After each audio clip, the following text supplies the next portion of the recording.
Good morning. That's right. Good morning. It's about 6 o'clock in the morning. Thought I'd get up, do another video. It is the Crown King, nothing JMT.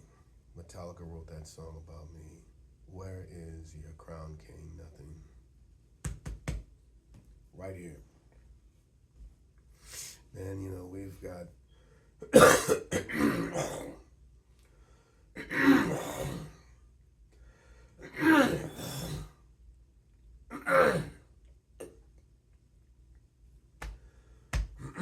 excuse me.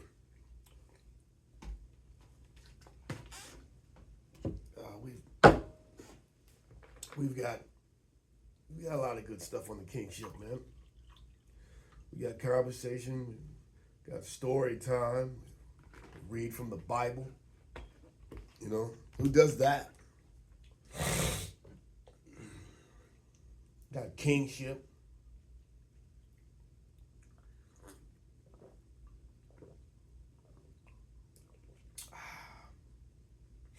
Kingship going, you know what I mean?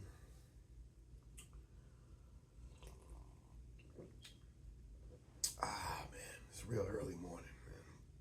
Real early morning. The neighbors last night were going at it again, man.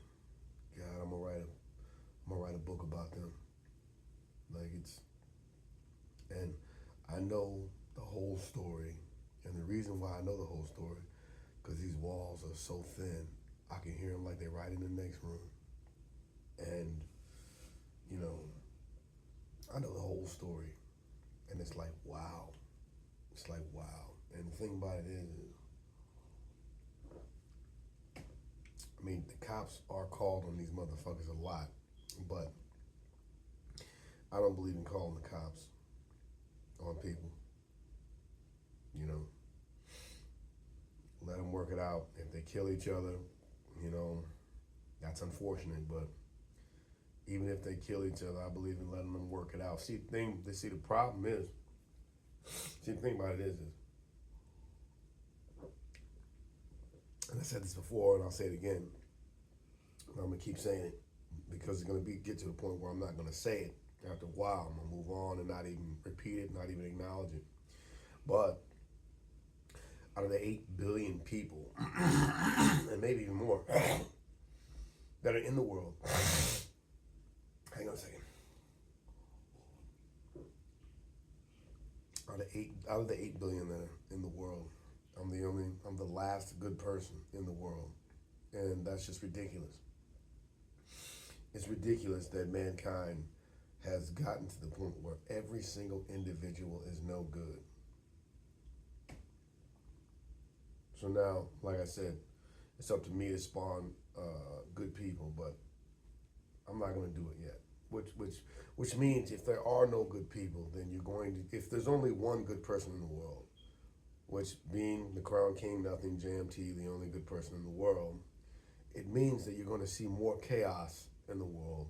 You're going to see more torment in the world. You're going to be seeing in the book of Revelations, the things that is written in the book of Revelations. We're starting to see it now before our eyes. So until I spawn more good people, expect all of this chaos. Expect all of this bad news. So, but the thing about it is the reason why I'm taking my time on spawning good people is because, you have been a no good, low down, dirty son of a gun for so long. The consequences of your actions, you're all going to have trials. So I'm just going to sit here and let you get your ass whooped for a while before I start spawning good people, because I feel it's justified. I feel that there's people out here that need a good ass whooping. There are people out here that need a killing, but God is so merciful and so wonderful that even after all the unrighteousness that you have done, and you're not even trying to get right, He still gives you time. What a great and wonderful God. Right?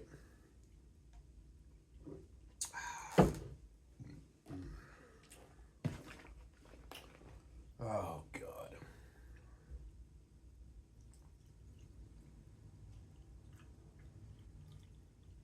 Shit, man, I got my own trials coming up. Oh, my God, my God, my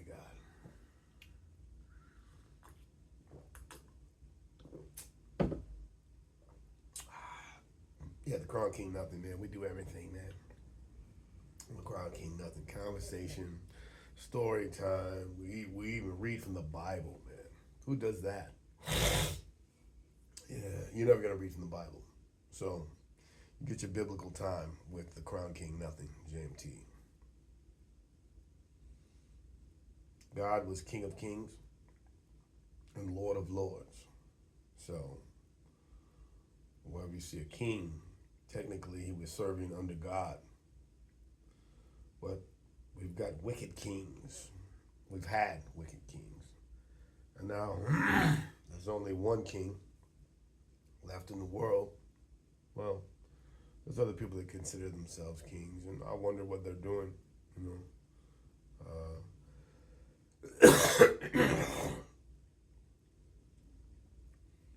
I like to meet and greet with them, you know. You know,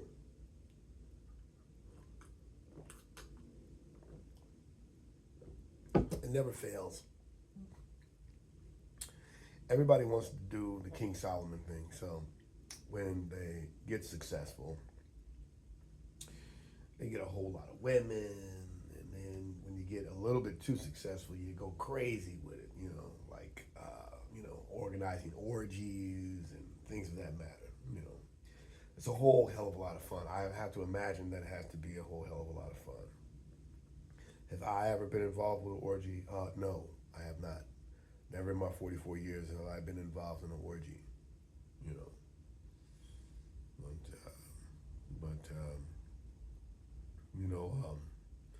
But lead us not into temptation, but deliver us from evil. Always remember that.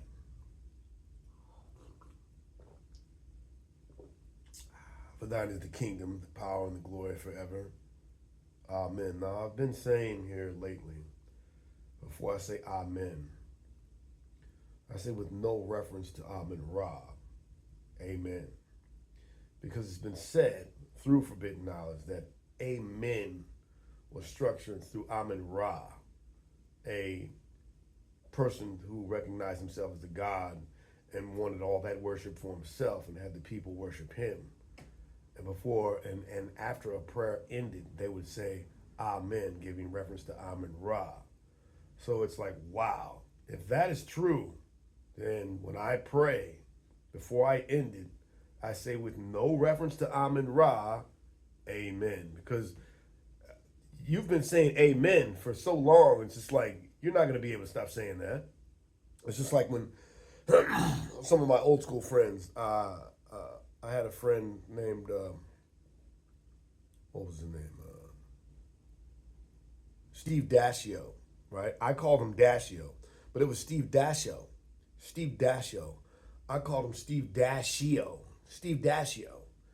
And we were sitting around, you know, the three of us, me, Steve Dascio, and David Stavron. And he laughed at me, and I'm like, well, I want to laugh too. What are you laughing at? He says, man, why do you call that dude Dascio? His name's not Dascio, it's Dascio. It's like, well, you know, and then you know, I told him, I said, Steve, is that true? Is your name Dascio and not Dascio? He's like, yeah, it's Dascio. But he didn't care. I'd been calling him Dascio for many years. It's like, man, I'm not, you know how long I've been calling you Dascio? I'm not going to stop calling you Dascio just because, you know, this guy wants to get technical with me and say, oh, his name is Dascio and not Dascio. Well, the same thing with amen. The same thing with amen. People have been saying amen for hundreds of years. They can't. When you discover that something that might be true. I don't even know if that's true or not. But you know, forbidden knowledge brings all these texts of different ancient things that have existed in the book of the book of the book of the dead, the Egyptian book of the dead, or whatever, and things of that nature. And it's like, wow, it's like I'm reading all these things, and I want, if those things are real, I want to know about them. But extraterrestrials, the mothership, I would love for it to be a mothership. If there's a mothership, I want to get on that thing, man. I want to get on that mothership and say, onward, brother. Let's go. I'm ready to go. Let's go right now. Well, where would you like to go? I don't care. Just go. Onward, brother. Onward, brother. Onward, brother. But I've never seen a UFO. Read about it, seen documentaries about it, found it very interesting. But I feel that, I mean, I'm not saying that it doesn't exist. I'm saying that there's a whole open sky out there. Throughout the whole open sky, I should see something sometime. I've never seen a UFO, not never. I'm going to get me a telescope and start looking at the moon a lot to see if I can see any activity going on the moon. Wow. In 1976, I think, they went to the dark side of the moon, and they claimed that they found something buried on the dark side of the moon. It was like a mummified woman on the dark side of the moon. NASA and all these other things. It was like a big cover up or whatever. And I'm not even sure if it's real or not. They can be putting this shit together and putting it out there, and the shit could not even be real. But I mean, if it is real, it's like, wow. It's like somebody mummified a woman, and I mean, well, it said that, I don't know. They said it was a buried ship, but that thing didn't look like a ship. It just looked like an Egyptian casket. They opened the casket, and there was a mummified body in there. Her body was preserved so well that her skin was even, and everything was intact. And I don't know. I don't know. But yeah, that's like a real documentary I watched. They're saying that happened in 1976, but I don't know. They could be building a mystery for the people. Building a mystery. Know you're working. Building a mystery. Anyways, I don't know. I don't even know how I got on that. But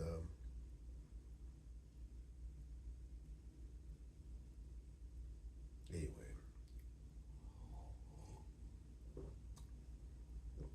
yeah, man. I've got like nobody watching this shit. That's okay. I got to put out hundreds and hundreds and hundreds and hundreds of videos to even begin to do anything great on YouTube. It's okay. I'm gonna let it all work itself out. If nobody likes my videos, I like them. I find them to be very interesting. But then I know what you're saying. Listen to this old narcissistic motherfucker. Oh, he likes his own videos. He likes his own videos. Here we go. Here we go. Here we go. I got more people that criticize me than people that just come on and have actual conversation and really interested in the things that I talk about and the things that I do. Me as an artist or whatever. Now Venice, I'm gonna try to make it a Venice Cafe tomorrow. I said I'm gonna try. When I say I'm gonna try. It's like, you know, being a king. When you hear about kings, You know that they're rich. You know that they're abundant. You know that they serve the people. You know that they're this. You know that they're that. Now, don't forget, I'm the crown king, nothing. But even let's say I get rich tomorrow, I'll still be the crown king, nothing. Why? Well, I've not been rich for so long. When I get rich, I won't even consider myself rich. It'd be better to stay in that place, that humble state of mind, even when you get the riches. Because, me, with my mind, my kind of mind, I don't have to worry about getting out of control or organizing orgies and things like that because I look at that as, that's just a waste of your time. I look at that as this. Where were all those women when you were just struggling?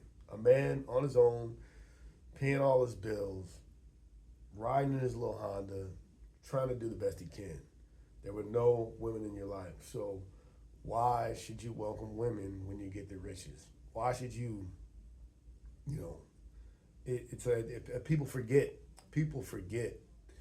And I'll tell you something else. People forget what you do for them. People forget the things that you do for them too. Which is why mankind is wicked. Which is exactly the reason why God repented to himself, because he found that man was so wicked to the point where this was not his ideal that he had for man. Man is so far beyond wicked, so low and so low down, dirty. Just look at it and see for yourself, man. I don't have to prove this to you. Everything that I'm talking about is real, man. Everybody you talk to is a fucking scumbag.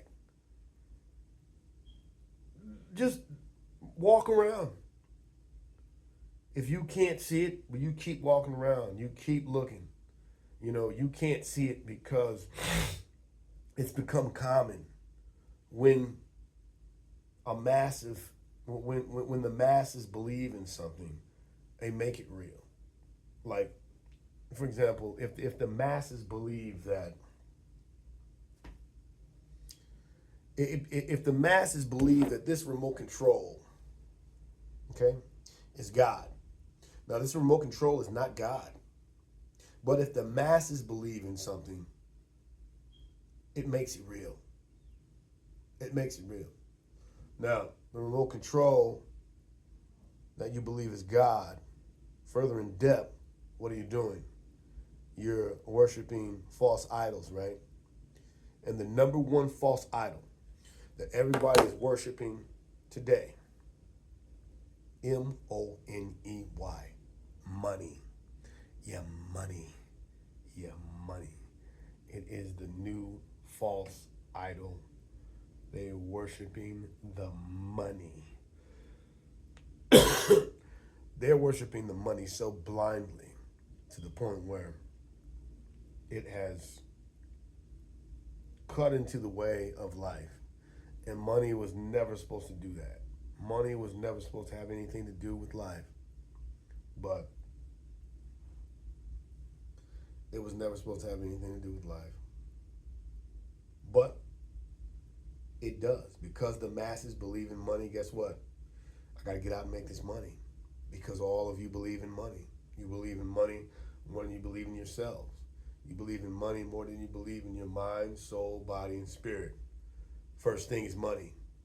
Everything else is secondary. Man, that money, they've got a slogan out there that is just terrible, man. It's just terrible. You hear somebody say this, get the hell away from them, go far away from, get as far away from them as you can. That slogan, money over everything, that's terrible. So money over relationships, money over your mother, money over your father, money over your cousin, money over your brother, money over your wife, money over your work, money over your dignity, money over your sanity, money over everything. Get as far away from them people as you can. Wow, that's just terrible. And a lot of people are believing in that slogan. Money on my hat, that means money on my mind. You know, money on my glasses, that means money on my vision. You know, money on my watch, this means I got money on my wrist. You know what I'm saying? Money on my shoes. This means I'm walking with the money. You know, you know, you know. But anyways, we're 20 minutes in. Join me for more Kingship.